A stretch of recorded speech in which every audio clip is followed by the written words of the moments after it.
അങ്ങനെ നമ്മുടെ അനന്തപുരിയിലുള്ളവരോട് ചില സത്യങ്ങളൊക്കെ വെളിപ്പെടുത്തിയിരിക്കുകയാണ്. ആ സത്യങ്ങൾ എന്താണെന്ന് കേട്ട് കഴിഞ്ഞാലുണ്ടല്ലോ എല്ലാവരും ഞെട്ടിപ്പോവും. അത്രയ്ക്ക് വലിയൊരു സത്യമാണ് നമ്മുടെ നവ്യ എല്ലാവരോടുമായിട്ട് തുറന്നു പറഞ്ഞിരിക്കുന്നത്.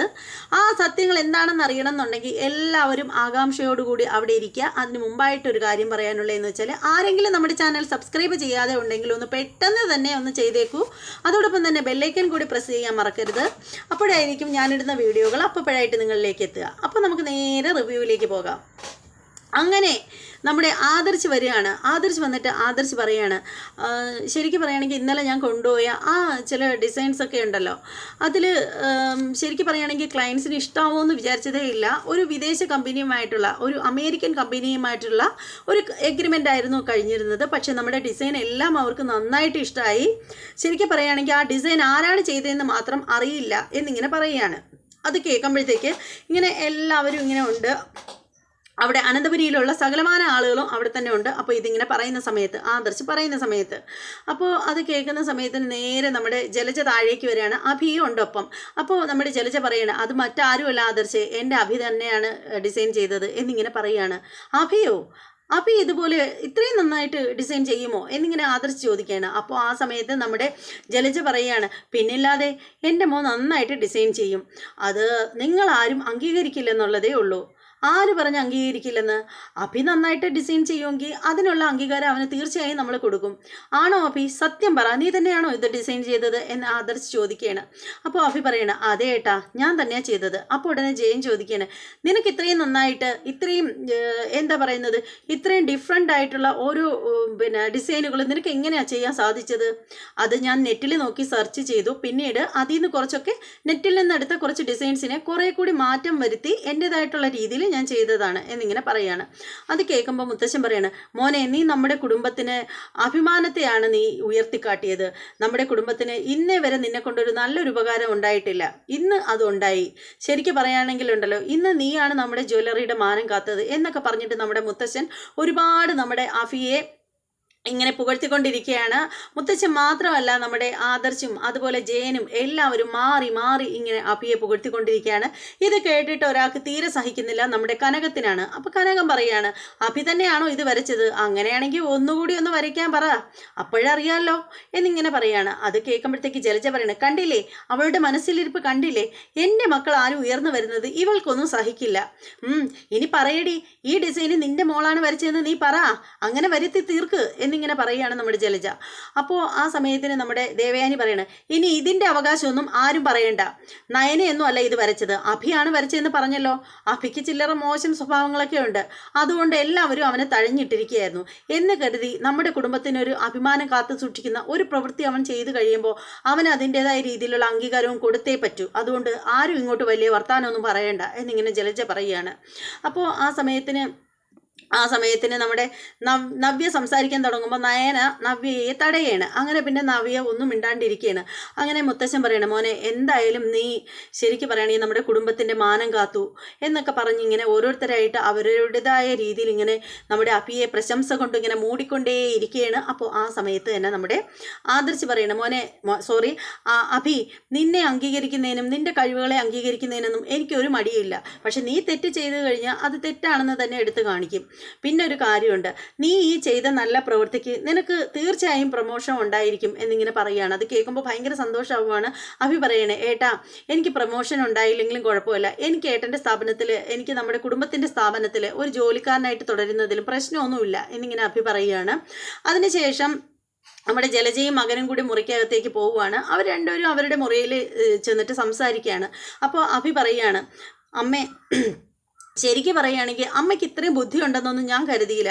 അമ്മ എത്ര ബുദ്ധിപൂർവ്വം ഇത്ര പെട്ടെന്ന് എങ്ങനെയാണ് അങ്ങനെ അമ്മയ്ക്ക് സംസാരിക്കാൻ പറ്റിയത് എന്നിങ്ങനെ ചോദിക്കുകയാണ്. അപ്പോൾ ജലജ പറയണേ, എടാ അഭി, ഞാൻ ബുദ്ധിപൂർവ്വം കളിച്ചത് തന്നെയാണ്. അല്ലെന്നുണ്ടായിരുന്നെങ്കിലുണ്ടല്ലോ ഇപ്പം എല്ലാവരും ഈ പറയുന്ന വാക്കുകളൊന്നും നിന്നോട് പറയില്ലായിരുന്നു. ഇപ്പോൾ കേട്ടില്ലേ, നിനക്ക് പ്രൊമോഷൻ ഉണ്ടാവും എന്നുള്ള കാര്യം പറഞ്ഞത് നീ കേട്ടില്ലേ എന്നൊക്കെ ഇങ്ങനെ പറയണം. അപ്പോൾ അഭി പറയണം, പക്ഷേ ഒരു കാര്യമുണ്ടമ്മേ, ഇനി പുതിയതായിട്ട് ഇനി ഓരോ ക്ലയൻസൊക്കെ വരുന്ന സമയത്തിന് ഇതുപോലെ മോഡേൺ ഡിസൈനൊക്കെ ചെയ്തു കൊടുക്കണമെന്നുണ്ടെങ്കിലുണ്ടല്ലോ എൻ്റെ കാര്യം പോക്ക, എന്നെ കൊണ്ട് പറ്റാതാവും. എടാ, നിനക്ക് അവിടെ എന്താടാ പണി? നീ അവിടെ വെറുതെ ഇരിക്കുന്ന സമയത്ത് നിനക്ക് നെറ്റിലൊക്കെ സെർച്ച് ചെയ്ത് നിനക്ക് ഓരോന്ന് ഡിസൈൻ ചെയ്തുകൂടെ? നിനക്ക് വേറൊരു പണിയില്ലല്ലോ, നിനക്ക് അത്യാവശ്യം നന്നായിട്ട് വരയ്ക്കാൻ അറിയാവുന്നതല്ലേ എന്നൊക്കെ ഇങ്ങനെ ജലജ പറയുകയാണ്. അപ്പോൾ അപ്പി പറയാണ്, നോക്കിയാണ് ആ കനക പറഞ്ഞത് കേട്ടില്ലേ, ശരിക്കും പറയുകയാണെങ്കിൽ അവർക്ക് എന്നെ ഏട്ടനും മറ്റുള്ളവരും ഒക്കെ എന്നെ അഭിനന്ദിച്ചതൊന്നും അവർക്ക് അത്ര രസിച്ചിട്ടില്ല. അവർ അവിടെ നിന്ന് ഓരോന്ന് പറഞ്ഞ് ഇടങ്കോലിടാൻ നോക്കിയത് കണ്ടില്ലേ എന്നിങ്ങനെ പറയണം. അത് കേൾക്കുമ്പോൾ ജലജ പറയണം, അവളും ഉണ്ട്, അവളുടെ 2 പെൺമക്കളും ഉണ്ട്, എല്ലാ അണത്തിനും ഞാൻ കാണിച്ചു കൊടുക്കുന്നുണ്ട് എന്നൊക്കെ പറഞ്ഞ് ഇങ്ങനെ സംസാരിച്ചുകൊണ്ടിരിക്കുമ്പോഴത്തേക്ക് അങ്ങോട്ടേക്ക് നവ്യ കയറി വരികയാണ്. നവ്യ പറയുകയാണ്, കൊള്ളാം, അമ്മയുടെ മോൻ്റെയും കള്ളത്തരം നന്നായിട്ടുണ്ട് എന്നിങ്ങനെ പറയുകയാണ്.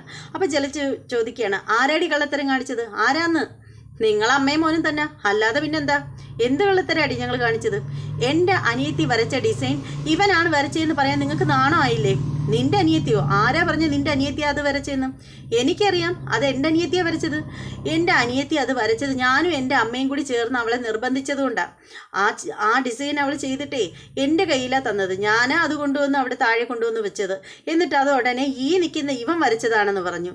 അല്ലേ, ഞാൻ ശരിയാക്കി തരുന്നുണ്ട് 2 എണ്ണത്തിനെ. അപ്പോൾ ആദർശ് പറയും, അപ്പോൾ ഉടനെ എൻ്റെ അനിയത്തിയുടെ തലച്ചോറ് കഷ്ടപ്പെട്ട് വർക്ക് ചെയ്തതിൻ്റെ ക്രെഡിറ്റ് ഇവൻ അങ്ങനെ ഏറ്റെടുക്കണ്ട, ഞാനിത് എല്ലാവരോടും പറയും എന്നിങ്ങനെ പറയുകയാണ്. ഉടനെ തന്നെ നമ്മുടെ ജലജ ഇങ്ങനെ കുത്തിപ്പിടിക്കുകയാണ് നമ്മുടെ നവ്യയെ. നവ്യ കൈയാണെങ്കിൽ ഇങ്ങനെ തട്ടി ദൂരോട്ട് ഒരു എറിയും അങ്ങ് വെച്ച് കൊടുക്കുകയാണ്. എന്നിട്ട് നവ്യ പറയുകയാണ്, ദേ എന്നോട് വലിയ അഭ്യാസമൊന്നും ഇങ്ങോട്ട് ഇറക്കരുത് എന്നിങ്ങനെ പറയുകയാണ്. അപ്പോൾ നമ്മുടെ ജലജ പറയുകയാണ്, കുത്തിപ്പിടിച്ചുകൊണ്ട് എന്നെ പറയുകയാണ്, എടി എൻ്റെ മകനെ ഇടിച്ചു താഴ്ത്തി സംസാരിച്ചാലുണ്ടല്ലോ, ഗർഭിണിയാണെന്നൊന്നും ഞാൻ നോക്കില്ല, കൊന്നുകളയും ഞാൻ നിന്നെ എന്നിങ്ങനെ പറയുകയാണ്. അപ്പോൾ അതിനുശേഷം അഭി പറയുകയാണ്, നിനക്ക് എന്നോട് ഇങ്ങനെയൊക്കെ സംസാരിക്കാൻ എങ്ങനെ തോന്നുന്നു? എടി ഒന്നുമില്ലേലും ഞാൻ നിൻ്റെ ഭർത്താവല്ലേ, ഞാൻ നന്നായി കിടന്ന അതിൻ്റെ ഗുണം നിനക്കും കൂടിയല്ലേ കിട്ടുന്നത് എന്നിങ്ങനെ ചോദിക്കുകയാണ്. അപ്പോൾ ഉടനെ നവ്യ പറയാണ്, എടാ നീ എൻ്റെ ഭർത്താവാണോ? നിനക്കങ്ങനെ വല്ല ചിന്തയുണ്ടോ? ഇപ്പോൾ നീ എന്നെ അങ്ങനെ അംഗീകരിക്കുന്ന കൂടിയില്ലല്ലോ. പിന്നെ അപ്പോഴത്തേക്ക് ഉടനെ നമ്മുടെ നവ്യ പറയുകയാണ്, ഞാൻ എന്തായാലും എൻ്റെ അനിയത്തിക്ക് കിട്ടേണ്ട അംഗീകാരം അവൾക്ക് തന്നെ ഞാൻ മേടിച്ചു കൊടുത്തിട്ടേ ഞാൻ അടങ്ങൂ എന്നിങ്ങനെ പറയുകയാണ്. അപ്പോൾ ജലജ ചോദിക്കുന്നത്, എടി നിങ്ങൾ അനിയത്തിയും ചേട്ടത്തി ഇങ്ങനെയൊന്നും ആയിരുന്നില്ലല്ലേ, എപ്പോഴാണ് നിൻ്റെ അനിയത്തി ഇത്ര പെട്ടെന്ന് നിനക്കങ്ങ് നല്ലവളായത്? എൻ്റെ അനിയത്തി പണ്ടേ നല്ലവൾ തന്നെയായിരുന്നു, പക്ഷേ എനിക്ക് അവളോട് കുറച്ച് കുശുമ്പും അസൂയയും ഒക്കെ ഉണ്ടായിരുന്നു. അതുകൊണ്ട് ഞാൻ എൻ്റെ അനിയത്തിയെ മനസ്സിലാക്കിയില്ല എന്ന് പറയുന്നതായിരുന്നു സത്യം. ഇപ്പം എനിക്കില്ല, ഇപ്പം എനിക്കതെല്ലാം അറിയാം. എൻ്റെ കയ്യിലെ തെറ്റുകളെല്ലാം എനിക്ക് നന്നായിട്ട് മനസ്സിലായിട്ടുണ്ട്. പിന്നെ എൻ്റെ അനിയത്തിക്കുള്ള അംഗീകാരം അവൾക്ക് തന്നെ ഞാൻ മേടിച്ച് കൊടുത്തിട്ടേ അടങ്ങൂ എന്നും പറഞ്ഞിട്ട് വെല്ലുവിളിച്ചിട്ടൊക്കെ നമ്മുടെ നവ്യ ഇറങ്ങി പോവുകയാണ്. നവ്യ പോയി കഴിയുമ്പോഴത്തേക്ക് നമ്മുടെ അമ്മയോട് പറയണം, അമ്മേ ഇവള് കുഴപ്പമുണ്ടാക്കുമോ? അപ്പോൾ പറയണേ, അവളോട് പോയി പാട് നോക്കാൻ പറയടാ എന്നിങ്ങനെ പറയണേ. പക്ഷേ അമ്മേ, എല്ലാവരുടെയും മുന്നിൽ വെച്ചിട്ട് ഈ ഡിസൈൻ ഒന്നുകൂടി വരയ്ക്കാൻ പറഞ്ഞാൽ ഞാൻ ആകെ പെട്ടുപോകും. ഇല്ലടാ, ഇനി അങ്ങനെ ഒന്നും ആരും പറയില്ല. നിൻ്റെ ഭാര്യ ഒന്നാമത് വാവ് തുറന്ന കള്ളമല്ലേ പറയുള്ളൂ. അതുകൊണ്ട് അവൾ പറയുന്ന കാര്യമൊന്നും അത്ര പെട്ടെന്നൊന്നും ആരും വിശ്വസിക്കില്ല എന്നിങ്ങനെ പറയുകയാണ്. അങ്ങനെ നമ്മുടെ നവ്യ മുറിവിട്ട് ഇറങ്ങി പോവുകയാണ്. അപ്പോൾ ആ സമയത്തിന് നമ്മുടെ കനക നമ്മുടെ നയനെ കാണുകയാണ്. അപ്പോൾ നയനെ ഇങ്ങ് വിളിക്കുകയാണ്. എന്നിട്ട് പറയണേ, നീ എന്ത് പണിയാണ് മോളെ കാണിച്ചത്? നീയാണത് ഡിസൈൻ ചെയ്തതെന്ന് നിനക്ക് എന്താ തുറന്ന് സംസാരിച്ചാലേ എന്നിങ്ങനെ ചോദിക്കുകയാണ്. നീ എന്തിനാ പെരുങ്കള്ളനാണ് വരച്ചതെന്ന് പറഞ്ഞപ്പോൾ നീ അതിന് മിണ്ടാതെ നിന്നത് എന്നിങ്ങനെ പറയുമ്പോൾ പറയണം, അതിനെന്താ അമ്മേ, ആദർശേട്ടന് നന്നായിട്ട് അറിയാമായിരുന്നല്ലോ എനിക്ക് നന്നായിട്ട് ഡിസൈൻ ചെയ്യാൻ കഴിയുമെന്ന്. ആ സമയത്ത് ക്ലയൻറ്റ് വിളിച്ചിട്ട് പുതിയ ഡിസൈൻ ആവശ്യപ്പെട്ടപ്പോൾ ഞാൻ ചെയ്തു കൊടുക്കാമെന്ന് പറഞ്ഞതാണല്ലോ. അപ്പോൾ അമ്മ പറഞ്ഞതല്ലേ അത്. അപ്പോൾ ആദർശേട്ടൻ വേണ്ട, എനിക്കതിനെ കൊണ്ട് കഴിയില്ലെന്നൊക്കെയല്ലേ പറഞ്ഞത്. പിന്നീട് ഞാൻ എന്തിനാ പറയുന്നത് ഞാൻ വരച്ചതിനെ പറ്റി? എന്തായാലും നമ്മുടെ കുടുംബത്തിന് നന്മയ്ക്ക് വേണ്ടി ചെയ്തതല്ലേ, അതിൻ്റെ ക്രെഡിറ്റ് ആരോ തട്ടിയെടുക്കട്ടെ, അതിലൊന്നും എനിക്ക് പ്രശ്നമില്ല അമ്മേ എന്നിങ്ങനെ പറയണം. അപ്പോൾ നമ്മുടെ അമ്മ പറയണം, അങ്ങനെ അല്ല നയനെ, നീ ഇപ്പോൾ ഇതിൽ നിന്നും പിന്മാറി നിൽക്കേണ്ട ഒരു കാര്യമില്ല. ശരിക്കും പറയുകയാണെങ്കിലുണ്ടല്ലോ, നിൻ്റെ ഇവിടുത്തെ ജീവിതം ഒരിക്കലും സുരക്ഷിതമല്ല. മൂർത്തി സാറിന് വേണ്ടിയിട്ട് മാത്രമാണ് നീ ഈ കുടുംബത്തിൽ നിൽക്കുന്നത്. നിന്നെ ഒരു ഭാര്യയായിട്ട് നിൻ്റെ ഭർത്താവ് അംഗീകരിച്ചിട്ട് കൂടിയില്ല. അങ്ങനെയുള്ള സ്ഥിതിക്ക് നിന്നെ അവന് മാനസികമായിട്ട് കുറച്ചെങ്കിലും നിന്നോടൊരു അയവ് വന്നാനല്ലോ. നീയാണ് ഇങ്ങനെയൊക്കെ ചെയ്തതെന്ന് അറിയാമായിരുന്നെങ്കിൽ അമ്മ, അത് ഇതിനു മുമ്പ് ഞാൻ ഒരുപാട് സഹായങ്ങൾ ചെയ്തിട്ടില്ലേ, അതൊന്നും ആദർശേട്ടൻ്റെ മനസ്സിൽ ഇപ്പോഴില്ലല്ലോ. അപ്പോൾ ഉടനെ നമ്മുടെ കനക പറയുകയാണ്, അങ്ങനെ അല്ല മോളെ, നാളൊരു സമയം മൂർത്തി സാറിൻ്റെ കാലശേഷം നീ ഇവിടെ നിന്ന് പടിയിറങ്ങേണ്ടി വരുമ്പോൾ നീ ഈ കുടുംബത്തിന് വേണ്ടിയിട്ട് ഒന്നും ചെയ്തിട്ടില്ല എന്ന് മറ്റുള്ളവരെ കൊണ്ട് പറയിക്കേണ്ടല്ലോ. ആ സമയത്ത് നമുക്ക് പറയാലോ, എൻ്റെ മകള് ഇന്ന കാര്യങ്ങളൊക്കെ നന്മകളൊക്കെ ഈ കുടുംബത്ത് വന്നു കയറിയിട്ട് ചെയ്തിട്ടുണ്ടെന്നും ഈ കുടുംബത്ത് എൻ്റെ മോള് വന്നു കയറിയിട്ട് ഇവിടെ ആർക്കും ദോഷം ഉണ്ടായിട്ടില്ല, നന്മയും ഉയർച്ചയും മാത്രമേ ഉണ്ടായിട്ടുള്ളൂ എന്ന് ഞങ്ങൾക്ക് പറയുമെങ്കിലും ചെയ്യാമല്ലോ എന്നൊക്കെ ഇങ്ങനെ പറയുകയാണ്. അതിനുശേഷം കനക പറയുകയാണ്, അതുമാത്രമല്ല നീ ഇവിടെ എല്ലാം സഹിച്ച് നിൽക്കുന്നത് മൂർത്തി സാറിന് വേണ്ടിയിട്ടാണ്. അപ്പോൾ ആ മൂർത്തി സാറ് വർഷങ്ങളുടെ കഠിനാധ്വാനം കൊണ്ട് ഉണ്ടാക്കിയെടുത്തതാണ് ഈ മൂർത്തീസ് ജ്വല്ലറി.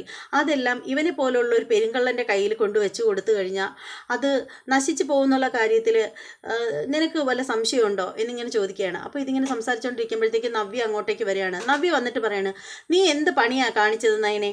നിനക്ക് എന്താ അന്നേരം തുറന്നു പറയാൻ എന്നെ നീ സമ്മതിച്ചതുമില്ല. പക്ഷേ എല്ലാം തുറന്നു പറയണമായിരുന്നു. എൻ്റെ ആ ഒരു കേസ് വന്നപ്പോൾ തന്നെ നീ എല്ലാം പറയാതിരുന്നത് കൊണ്ട് നീ തന്നെയാണ് പ്രതിയാക്കപ്പെട്ടത്. ഇനി അങ്ങനെയുള്ള ഒരു അവസരം ഉണ്ടാക്കിക്കൂടതേ.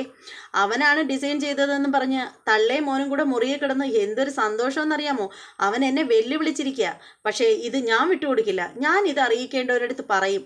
ഈ ഡിസൈൻ ചെയ്തത് നീയാണെന്നുള്ള സത്യം ഞാൻ എല്ലാവരോടും വിളിച്ചു പറയും എന്നിങ്ങനെ നവ്യ പറയുകയാണ്. അപ്പോൾ നയന പറയണേ, എന്തിനാ ചേച്ചി? നീ മിണ്ടരുത്. എന്തിനാണെന്നോ? ഇപ്പോൾ ശരിക്കും പറയുകയാണെങ്കിൽ ആദർശേട്ടൻ പറഞ്ഞത് നീ കൂടി കേട്ടതല്ലേ? അവന് പ്രമോഷൻ കൊടുക്കും പോലും. അവന് പ്രമോഷൻ കൊടുത്തു കഴിഞ്ഞാലുണ്ടല്ലോ, ഇരിക്കുന്ന കൊമ്പ് മുറിക്കുന്നവനാ അഭി. അവസാനം ഈ ജ്വല്ലറിയും സ്ഥാപനവും എല്ലാം അവനായിട്ട് നശിപ്പിക്കും. അതിനുള്ള അവസരം വെച്ചു കൊടുക്കേണ്ട ആവശ്യമുണ്ടോ നയനെ എന്നിങ്ങനെ ചോദിക്കുകയാണ്.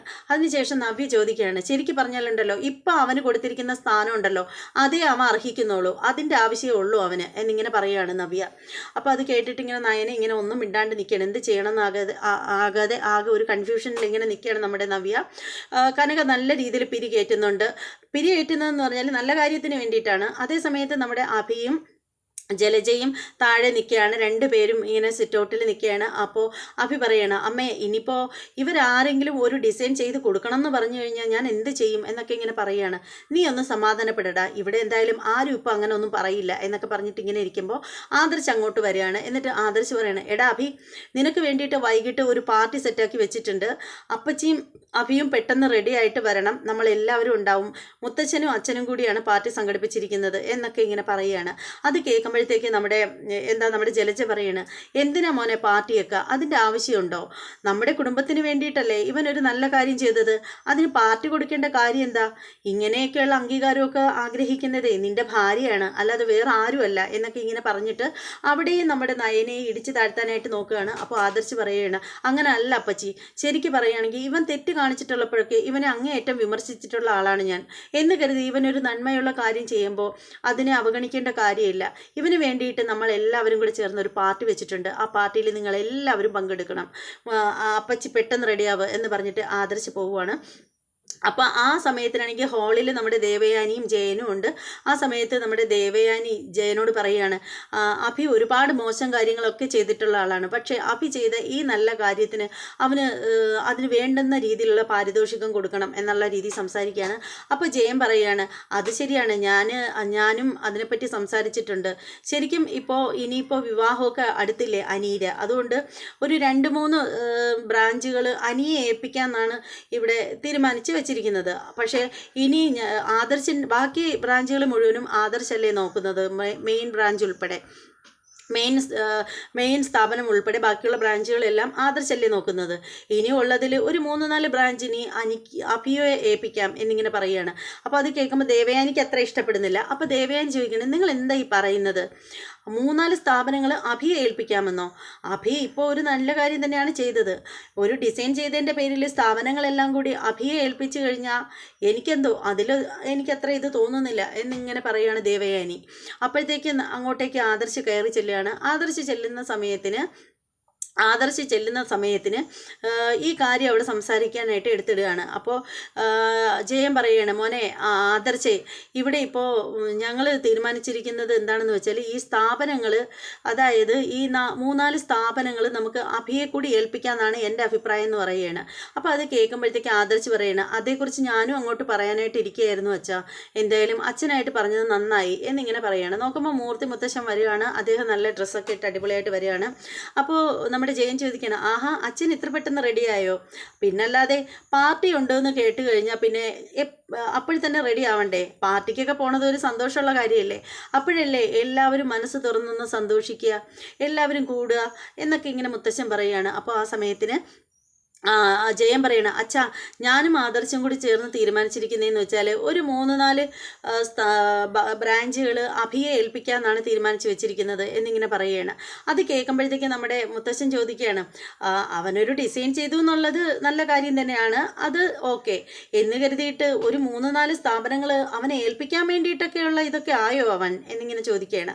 അപ്പോൾ അത് കേൾക്കുമ്പോഴത്തേക്ക് നമ്മുടെ ജയൻ പറയുകയാണ്, അങ്ങനെ അല്ല അച്ഛാ, കുറേ നാളുകൊണ്ട് ജലജയ്ക്ക് ഒരു പരാതിയാണ്, എപ്പോഴും അവൾ പരാതി പറഞ്ഞുകൊണ്ടേയിരിക്കും അവളെ മകന് വേണ്ടുന്നത്ര അംഗീകാരം ആര് നൽകുന്നില്ല എന്നുള്ളത്, ആ പരാതിയെങ്കിലും അങ്ങ് ഒഴിവാവുമല്ലോ എന്നിങ്ങനെ പറയണം. അപ്പോൾ മുത്തശ്ശൻ പറയണേ, ഇനിയിപ്പോൾ ഞാൻ വയസ്സായില്ലേ, എനിക്കൊരു കാര്യത്തിലും ഒന്നിനും വയ്യ, അതുകൊണ്ട് എന്തെന്ന് വെച്ചാൽ നിങ്ങളുടെ ഇഷ്ടം പോലെ ചെയ്യും, നിങ്ങൾ എന്ത് തീരുമാനം എടുത്താലും അതിനൊക്കെ ഞാൻ നിങ്ങളുടെ കൂടെ ഉണ്ടാവും എന്നിങ്ങനെ പറയുകയാണ് നമ്മുടെ മുത്തശ്ശൻ.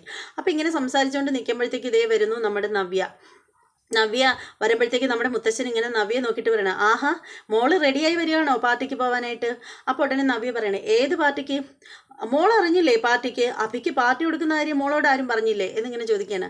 അത് ഞാൻ അറിഞ്ഞു, പക്ഷേ അഭിക്ക് കൊടുക്കുന്ന പാർട്ടിയിൽ ഞാൻ പങ്കെടുക്കുന്നില്ല. അതേസമയം എൻ്റെ അനിയത്തിക്കാണ് പാർട്ടി കൊടുക്കുന്നതെങ്കിൽ അതിൽ ഞാൻ വരും. അതിന് നയനമൊക്കെ എന്തിനാണ് പാർട്ടി കൊടുക്കുന്നത്? അതിന് ആ ഡിസൈൻ ചെയ്തത് അഭിയല്ലല്ലോ, നയനയല്ലേ ചെയ്തത്.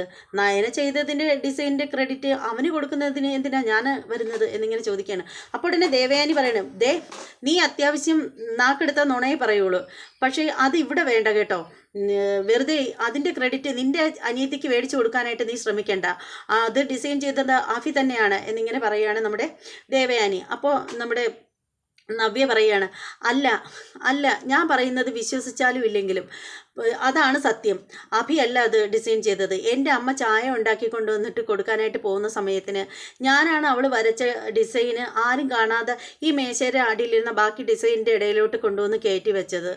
അത് പിന്നീട് ഇങ്ങനെ അവൻ വരച്ചതാവും, അതുകൊണ്ട് ഇത് ഞാൻ സമ്മതിച്ചു തരില്ല എന്നിങ്ങനെ പറയുകയാണ് നമ്മുടെ നവ്യ പറയുകയാണ്. അപ്പോൾ ഇതിങ്ങനെ കേട്ടിട്ട് മുത്തശ്ശൻ പറയാണ്, ആദർശേ ഇതിൽ എന്തെങ്കിലും സത്യം ഉണ്ടോ എന്ന് നമുക്ക് മനസ്സിലാക്കണം, നമുക്ക് അറിയണം എന്നിങ്ങനെ പറയുകയാണ്. അപ്പോൾ ആ സമയത്ത് മുത്തശ്ശൻ ചോദിക്കണം, മോള് സത്യം പറയുകയാണെങ്കിൽ മോള് വാതുറന്ന അത്യാവശ്യം നുണയൊക്കെ പറയുന്ന കൂട്ടത്തിലാണ്, അതുകൊണ്ട് ഈ ഒരു കാര്യത്തിലെങ്കിലും സത്യസന്ധമായിട്ട് പറ, ഇത് സത്യത്തിൽ ഇത് ആരാ വരച്ചത്? നവ്യ തന്നെയാണ് നയന തന്നെയാണ് മുത്തശ്ശ വരച്ചത്. ഒരു കാര്യമുണ്ട് ആദർശേ, മുറിയിൽ മോളുണ്ടാവുമല്ലോ, നീ പോയി മോളോട് ചോദിക്കേ, മോൾ എന്തായാലും കള്ളം പറയില്ല. പിന്നെ മോളിത് ശരിക്കും പറയുകയാണെങ്കിൽ മോളിത് സമ്മതിച്ച് തന്നില്ലെങ്കിലുണ്ടല്ലോ ഇതിൻ്റെ ശിക്ഷ മോൾ അനുഭവിക്കേണ്ടി വരും എന്നിങ്ങനെ പറയുകയാണ്. അപ്പോൾ നവ്യ പറയുകയാണ്, ഇതിൻ്റെ പേരിൽ എന്നെ വീട്ടിൽ നിന്ന് ഇറക്കി വിട്ടാലും കുഴപ്പമില്ല മുത്തശ്ശ, ഞാൻ പറയുന്നതാണ് സത്യം എന്നിങ്ങനെ പറയുകയാണ്. അങ്ങനെ നമ്മുടെ ആദർശ മുറിയിലേക്ക് കയറി പോവുകയാണ്. അപ്പോൾ ആ സമയത്ത് ദേവയാനി പറയാണ്, നീ പറഞ്ഞതൊക്കെ ആലോചിച്ചും കണ്ട് തന്നെയാണോ പറയുന്നത്? നീ പറയുന്നത് സത്യമല്ലെന്നുണ്ടെങ്കിലുണ്ടല്ലോ ഇതിൻ്റെ ശിക്ഷ അനുഭവിക്കേണ്ടി വരുന്നത് നീയും നിൻ്റെ അനിയത്തിയും കൂടിയായിരിക്കും എന്നിങ്ങനെ പറയുകയാണ്. എന്ത് ശിക്ഷ വേണേലും ഞാൻ അനുഭവിച്ചോളാം, പക്ഷേ ഈ കള്ളത്തരത്തിന് ഞാൻ കൂട്ടു നിൽക്കില്ല എന്നിങ്ങനെ പറയുകയാണ് നവ്യ. അപ്പോൾ നമ്മുടെ ആദർശ് നേരെ മുറിയിലേക്ക് ചെല്ലുമ്പോൾ നമ്മുടെ നയന ഇങ്ങനെ ഇരിക്കുകയാണ്. ആദർശ് ചെന്നിട്ട് ചോദിക്കുകയാണ്, നയനെ എനിക്ക് നിന്നോടൊരു കാര്യം അറിയാനുണ്ട്. എന്താ ആദർശ് ചേട്ടാ? സത്യം പറ, നിൻ്റെ ചേച്ചി വന്ന് പറഞ്ഞത് സത്യമാണോ എന്നിങ്ങനെ പറയാണ്. എന്ത്? നിൻ്റെ ചേച്ചി വന്ന് പറഞ്ഞല്ലോ ആ ഡിസൈൻ നീയാണ് ചെയ്തതെന്ന്, അത് സത്യമാണോ എന്നാണ് ഞാൻ ചോദിക്കുന്നത്.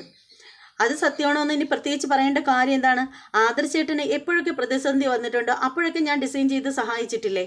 പിന്നെ ആദർശേട്ടനല്ലേ എന്നെ വിശ്വാസമില്ലാത്തത്? അതല്ല എൻ്റെ ചോദ്യം. എൻ്റെ ചോദ്യം നീയാണോ ആ ഡിസൈൻ ചെയ്തത് എന്നാണ്. അതെ ആദർശേട്ടാ, ഞാൻ തന്നെയാണ് ചെയ്തത്. എന്നിട്ടെന്താ നീ അന്നേരം ഒന്നും മിണ്ടാതിരുന്നത്? ഞാൻ എന്തിനാ പറയുന്നത്? ക്ലയൻറ്റ് പുതിയ ഡിസൈൻ, മോഡേൺ ഡിസൈൻ വേണമെന്ന് പറഞ്ഞപ്പോൾ ഞാൻ ചെയ്തു തരാമെന്ന് പറഞ്ഞപ്പോൾ ആദർശേട്ടൻ എന്താ പറഞ്ഞത്? എന്നെക്കൊണ്ട് അതിന് പറ്റില്ല, അതുകൊണ്ട് ഞാൻ ചെയ്യേണ്ടെന്നല്ലേ പറഞ്ഞത്. അതുകൊണ്ട് തന്നെ ഞാൻ ആരോടും ഒന്നും പറയാതിരുന്നത്. ഞാൻ ഡിസൈൻ ചെയ്തത് എന്നെ ചേച്ചിയും അതുപോലെ തന്നെ അമ്മയും നിർബന്ധിച്ചതുകൊണ്ട് മാത്രമാണ്. ഇത് നിനക്ക് താഴെ വന്ന് മുത്തശ്ശനോടും എല്ലാവരോടും വരാൻ പറയണം. അപ്പോൾ എന്നെ പറയണം അതിൻ്റെ ആവശ്യമുണ്ടോ എന്ന് ചോദിക്കുമ്പോൾ ആദർശ് പറയണം, അതെ ആവശ്യമുണ്ട്, ഇപ്പം തന്നെ നീ എന്നൊപ്പം താഴേക്ക് വരുമെന്ന് പറയണം.